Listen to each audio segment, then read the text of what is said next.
termasuk Indonesia harus tahu bahwa Hmm. Ukraina itu bukan sebuah ancaman bagi negara manapun, termasuk juga kepada Rusia. Dia Ya. bukan ancaman. Bagaimana mungkin negara yang penduduknya tidak lebih dari 45 juta mengancam negara yang penduduknya 145 juta? Iya, iya. It's impossible. Iya. Kedua, bagaimana mungkin negara yang luas wilayahnya tidak sampai 500.000 kilometer persegi mengancam negara yang luasnya 17.250.000 kilometer persegi? It's impossible. Iya. Bagaimana mungkin negara yang kekuatan militernya hanya 1/4 mengancam kekuatan militer penuh? Tidak mungkin. Iya. Ini negara hanya mempertahankan wilayah integritas nasionalnya, wilayah kedaulatan yang di timur, yang ada segelintir orang yang ingin memisahkan diri dari kedaulatannya. Iya. Itu yang dia lakukan tindakan tegas, dan itu yang Rusia tidak mau. Ya. Rusia menganggap bahwa wilayah itu punya hak untuk merdeka karena banyak orang-orang Rusia di Ya, situ. ya, ya. Tapi dia lupa bahwa wilayah itu adalah wilayah Ukraina. Satu, alasan formalnya Rusia. Tapi ada alasan lain yang mungkin, Ya. yang tadi juga ditanya, kenapa Putin begitu marah kepada Zelensky? Ya karena Zelensky itu sangat proaktif untuk menjadi anggota NATO, Ya, ya. ya, pertahanan Atlantik Utara. Ya. Itu yang tidak disukai oleh Rusia. Ya, Ya. karena kalau misalnya Ukraina menjadi anggota NATO, berarti NATO berpotensi membangun pangkalannya di Ukraina yang berbatasan dengan Rusia.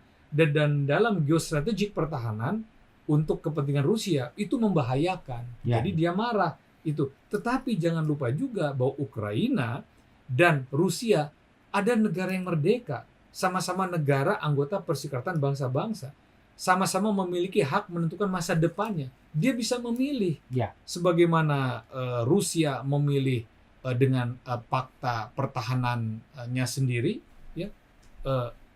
Ukraina pun boleh memilih dong, dia mau ikut mana saja. Iya. Kerjasama ekonomi Rusia bisa membangun Eurasian Economic Cooperation, Ukraina juga boleh dong. Dia ikut ASEAN juga boleh, mau ikut APEC boleh ikut. Kenapa harus dipersoalkan? Kalau mereka menganggap bahwa keinginan Ukraina menjadi anggota NATO, menjadi anggota masyarakat ekonomi Eropa, itu akan merugikan pertahanan Rusia, merugikan kepentingan Rusia, bukan dengan cara-cara peperangan, bukan dengan cara use of force, ya, karena itu melanggar Piagam PBB, pasal 2 ayat 4 tentang penggunaan kekerasan dalam menyelesaikan sengketa, harusnya dengan cara damai. Ini sebuah kesalahan besar menurut saya. Ya. Ini sebuah pelanggaran humanitarian. Ini adalah breaking international law. Jadi sesuatu yang perlu disikapi oleh masyarakat dunia, dan konflik yang terjadi, ya, yang dilakukan oleh Rusia menginvasi Ukraina sampai dengan hari keempat atau hari kelima ini membahayakan perdamaian dunia.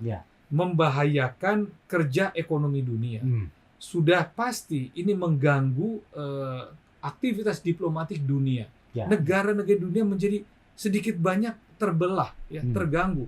Sementara dunia ini sebenarnya sedang membutuhkan kebersamaan menghadapi pandemi yang belum selesai. Nah, ini semua yang betul-betul memprihatinkan kita.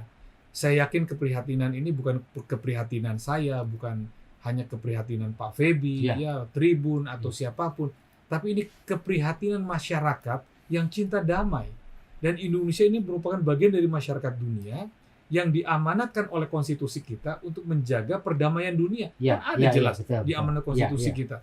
Sehingga tidak bisa lagi Indonesia ini hanya menjadi penonton, hanya sekedar menghimbau. Mungkin himbauan itu lebih baiklah daripada tidak berkata-kata.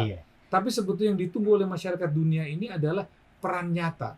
Terima kasih sudah nonton. Jangan lupa like, subscribe, dan share ya.